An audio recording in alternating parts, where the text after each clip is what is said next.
പഴയ കാമുകിയെ തേടി പോയാലോ? ഇനി എങ്ങനെ കല്യാണം കഴിച്ചിട്ടില്ലെങ്കിലോ? സാറിന്റെ ഫ്രണ്ടിന്റെ കാര്യത്തിൽ ഇടപെട്ട പോലെ ഞാൻ ഇടപെടാം. ഞാൻ അന്വേഷിക്കാം. അതൊക്കെ അന്ന് തേടി പോയതാ. ചെന്നപ്പോഴേക്കും അവരുടെ കല്യാണം കഴിഞ്ഞായിരുന്നു. അയ്യോ, എന്നാലും എനിക്കൊന്ന് കാണണമെന്നുണ്ടായിരുന്നു. സാർ അങ്ങനെ പറഞ്ഞേ. അതിപ്പോ അങ്ങനെ അത്ര ദൂരെ ഒന്നും പോകണ്ട,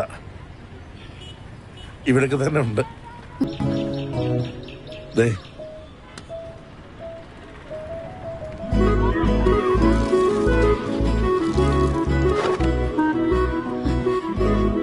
സാറേ, അവരാണോ? അയ്യോ അതല്ല.